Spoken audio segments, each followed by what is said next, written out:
Hey, everybody, welcome back to the Words of Life Daily Bible Reading. Today is day 109. We're going to be reading Daniel 3 and 4, followed by Revelation chapter 6. Let's dive right in. The book of Daniel, chapter 3. King Nebuchadnezzar made an image of gold, whose height was 60 cubits and its breadth 6 cubits. He set it up on the plain of Dura in the province of Babylon. Then King Nebuchadnezzar sent to gather the satraps, the prefects, and the governors, the counselors, the treasurers, the justices, the magistrates, and all the officials of the provinces to come to the dedication of the image that King Nebuchadnezzar had set up. Then the satraps and prefects, and the governors, the counselors, the treasurers, the justices, the magistrates, and all the officials of the provinces gathered for the dedication of the image that King Nebuchadnezzar had set up. And they stood before the image that Nebuchadnezzar had set up. And the herald proclaimed aloud, "You are commanded, O peoples, nations, and languages, that when you hear the sound of the horn, pipe, lyre, trigon, harp, bagpipe, and every kind of music, you are to fall down and worship the golden image that King Nebuchadnezzar has set up. And whoever does not fall down and worship shall immediately be cast into a burning, fiery furnace." Therefore, as soon as all the peoples heard the sound of the horn, pipe, lyre, trigon, harp, bagpipe, and every kind of music, all the peoples, nations, and languages fell down and worshipped the golden image that King Nebuchadnezzar had set up. Therefore, at that time, certain Chaldeans came forward and maliciously accused the Jews. They declared to King Nebuchadnezzar, "O king, live forever. You, O king, have made a decree that every man who hears the sound of the horn, pipe, lyre, trigon, harp, bagpipe, and every kind of music shall fall down and worship the golden image. And whoever does not fall down and worship shall be cast into a burning, fiery furnace. There are certain Jews whom you have appointed over the affairs of the province of Babylon, Shadrach, Meshach, and Abednego. These men, O king, pay no attention to you. They do not serve your gods or worship the golden image that you have set up." Then Nebuchadnezzar, in furious rage, commanded that Shadrach, Meshach, and Abednego be brought. So they brought these men before the king. Nebuchadnezzar answered and said to them, "Is it true, O Shadrach, Meshach, and Abednego, that you do not serve my gods or worship the golden image that I have set up? Now if you are ready when you hear the sound of the horn, pipe, lyre, trigon, harp, bagpipe, and every kind of music, to fall down and worship the image that I have made, well and good. But if you do not worship, you shall immediately be cast into a burning, fiery furnace. And who is the God who will deliver you out of my hands?" Shadrach, Meshach, and Abednego answered and said to the king, "O Nebuchadnezzar, we have no need to answer you in this matter. If this be so, our God whom we serve is able to deliver us from the burning, fiery furnace, and he will deliver us out of your hand, O king. But if not, be it known to you, O king, that we will not serve your gods or worship the golden image that you have set up." Then Nebuchadnezzar was filled with fury, and the expression of his face was changed against Shadrach, Meshach, and Abednego. He ordered the furnace heated 7 times more than it was usually heated. And he ordered some of the mighty men of his army to bind Shadrach, Meshach, and Abednego, and to cast them into the burning, fiery furnace. Then these men were bound in their cloaks, their tunics, their hats, and their other garments, and they were thrown into the burning, fiery furnace. Because the king's order was urgent and the furnace overheated, the flame of the fire killed those men who took up Shadrach, Meshach, and Abednego. And these 3 men, Shadrach, Meshach, and Abednego, fell bound into the burning, fiery furnace. Then King Nebuchadnezzar was astonished and rose up in haste. He declared to his counselors, "Did we not cast 3 men bound into the fire?" They answered and said to the king, "True, O king." He answered and said, "But I see 4 men unbound, walking in the midst of the fire, and they are not hurt, and the appearance of the 4th is like a son of the gods." Then Nebuchadnezzar came near to the door of the burning fiery furnace. He declared, "Shadrach, Meshach, and Abednego, servants of the Most High God, come out and come here." Then Shadrach, Meshach, and Abednego came out from the fire, And the satraps, the prefects, the governors, and the king's counselors gathered together and saw that the fire had not had any power over the bodies of those men. The hair of their heads was not singed, their cloaks were not harmed, and no smell of fire had come upon them. Nebuchadnezzar answered and said, Blessed be the God of Shadrach, Meshach, and Abednego, who has sent his angel and delivered his servants, who trusted in him, and set aside the king's command, and yielded up their bodies rather than serve and worship any god except their own God. Therefore I make a decree. Any people, nation, or language that speaks anything against the God of Shadrach, Meshach, and Abednego shall be torn limb from limb, and their houses laid in ruins. For there is no other God who is able to rescue in this way. Then the king promoted Shadrach, Meshach, and Abednego in the province of Babylon. Daniel chapter 4. King Nebuchadnezzar, to all peoples, nations, and languages that dwell in all the earth, peace be multiplied to you. It has seemed good to me to show the signs and wonders that the Most High God has done for me. How great are his signs, how mighty his wonders! His kingdom is an everlasting kingdom, and his dominion endures from generation to generation. I, Nebuchadnezzar, was at ease in my house and prospering in my palace. I saw a dream that made me afraid. As I lay in bed, the fancies and the visions of my head alarmed me. So I made a decree that all the wise men of Babylon should be brought before me, that they might make known to me the interpretation of the dream. Then the magicians, the enchanters, the Chaldeans, and the astrologers came in, and I told them the dream, but they could not make known to me its interpretation. At last Daniel came in before me, he who was named Belteshazzar after the name of my God, and in whom is the spirit of the holy gods. And I told him the dream, saying, O Belteshazzar, chief of the magicians, because I know that the spirit of the holy gods is in you, and that no mystery is too difficult for you, tell me the visions of my dream that I saw, and their interpretation. The visions of my head as I lay in bed were these.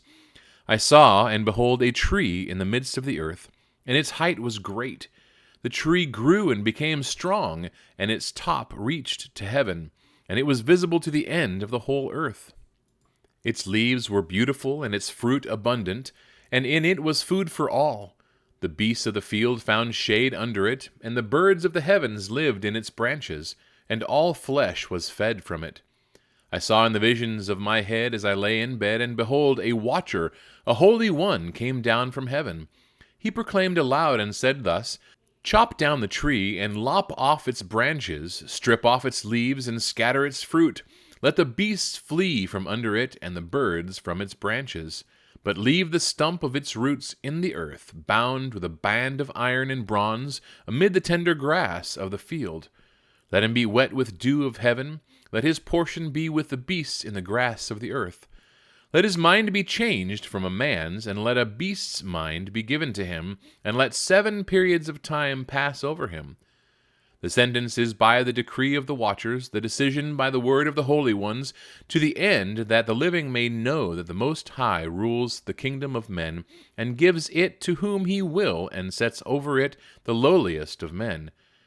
This dream I, King Nebuchadnezzar, saw, and you, O Belteshazzar, tell me the interpretation, because all the wise men of my kingdom are not able to make known to me the interpretation, but you are able, for the spirit of the holy gods is in you. Then Daniel, whose name was Belteshazzar, was dismayed for a while, and his thoughts alarmed him. The king answered and said, Belteshazzar, let not the dream or the interpretation alarm you. Belteshazzar answered and said, My lord, may the dream be for those who hate you, and its interpretation for your enemies. The tree you saw, which grew and became strong, so that its top reached to heaven, and it was visible to the end of the whole earth, whose leaves were beautiful, and its fruit abundant, and in which was food for all, under which beasts of the field found shade, and in whose branches the birds of the heavens lived, it is you, O king, who have grown and become strong. Your greatness has grown and reaches to heaven, and your dominion to the ends of the earth. And because the king saw a watcher, a holy one, coming down from heaven and saying, "Chop down the tree and destroy it, but leave the stump of its roots in the earth, bound with a band of iron and bronze, in the tender grass of the field, and let him be wet with the dew of heaven, and let his portion be with the beasts of the field, till 7 periods of time pass over him," this is the interpretation, O king. It is a decree of the Most High, which has come upon my lord the king, that you shall be driven from among men, and your dwelling shall be with the beasts of the field. You shall be made to eat grass like an ox, and you shall be wet with the dew of heaven, and 7 periods of time shall pass over you, till you know that the Most High rules the kingdom of men, and gives it to whom he will. And as it was commanded to leave the stump of the roots of the tree, your kingdom shall be confirmed for you from the time that you know that heaven rules. Therefore, O king, let my counsel be acceptable to you. Break off your sins by practicing righteousness, and your iniquities by showing mercy to the oppressed, that there may perhaps be a lengthening of your prosperity. All this came upon King Nebuchadnezzar. At the end of 12 months he was walking on the roof of the royal palace of Babylon, and the king answered and said, "Is not this great Babylon, which I have built by my mighty power as a royal residence and for the glory of my majesty?" While the words were still in the king's mouth, there fell a voice from heaven, "O King Nebuchadnezzar, to you it is spoken. The kingdom has departed from you, and you shall be driven from among men, and your dwelling shall be with the beasts of the field, and you shall be made to eat grass like an ox, and 7 periods of time shall pass over you, until you know that the Most High rules the kingdom of men, and gives it to whom he will." Immediately the word was fulfilled against Nebuchadnezzar. He was driven from among men, and ate grass like an ox, and his body was wet with the dew of heaven, till his hair grew as long as eagle's feathers, and his nails were like bird's claws. At the end of the days, I, Nebuchadnezzar, lifted my eyes to heaven, and my reason returned to me, and I blessed the Most High, and praised and honored him who lives forever, for his dominion is an everlasting dominion, and his kingdom endures from generation to generation. All the inhabitants of the earth are accounted as nothing, and he does according to his will among the host of heaven and among the inhabitants of the earth, and none can stay his hand or say to him, "What have you done?"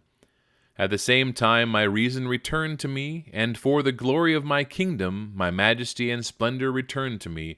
My counselors and my lords sought me, and I was established in my kingdom, and still more greatness was added to me. Now I, Nebuchadnezzar, praise and extol and honor the King of heaven, for all his works are right, and his ways are just, and those who walk in pride he is able to humble. The Book of Revelation, chapter 6. Now I watched when the Lamb opened one of the 7 seals, and I heard one of the 4 living creatures say with a voice like thunder, "Come!" And I looked, and behold, a white horse, and its rider had a bow, and a crown was given to him, and he came out conquering and to conquer. When he opened the 2nd seal, I heard the 2nd living creature say, "Come!" And out came another horse, bright red. Its rider was permitted to take peace from the earth, so that people should slay one another, and he was given a great sword. When he opened the 3rd seal, I heard the 3rd living creature say, "Come!" And I looked, and behold, a black horse, and its rider had a pair of scales in his hand. And I heard what seemed to be a voice in the midst of the 4 creatures saying, "A quart of wheat for a denarius, and 3 quarts of barley for a denarius, and do not harm the oil and wine." When he opened the 4th seal, I heard the voice of the 4th living creature say, "Come!" And I looked, and behold, a pale horse, and its rider's name was Death, and Hades followed him. And they were given authority over 1/4 of the earth to kill with sword, and with famine, and with pestilence, and by wild beasts of the earth.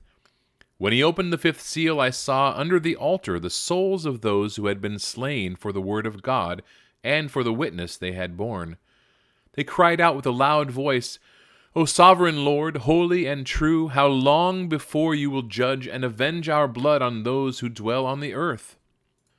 Then they were each given a white robe and told to rest a little longer, until the number of their fellow servants and their brothers should be complete, who were to be killed as they themselves had been. When he opened the sixth seal, I looked, and behold, there was a great earthquake, and the sun became black as sackcloth, the full moon became like blood, and the stars of the sky fell to the earth as the fig tree sheds its winter fruit when shaken by a gale. The sky vanished like a scroll that is being rolled up, and every mountain and island was removed from its place. Then the kings of the earth, and the great ones, and the generals, and the rich, and the powerful, and every one slave and free, hid themselves in the caves and among the rocks of the mountains, calling to the mountains and rocks, "Fall on us and hide us from the face of him who is seated on the throne, and from the wrath of the Lamb. For the great day of their wrath has come, and who can stand?" That wraps up our reading for today. Hands down, a couple of my favorite stories in all of the Bible, with the Shadrach, Meshach, and Abednego in the burning fiery furnace, and the Book of Revelation, the four seals. You know, there's a lot of stories and movies and things made about that. But what does it really mean? I don't know. What do you think? I'd love to hear your comments and everything. Leave them below. Any questions about our reading so far? And, make sure to try to answer those to the best of my abilities. God bless everybody. We'll see you tomorrow.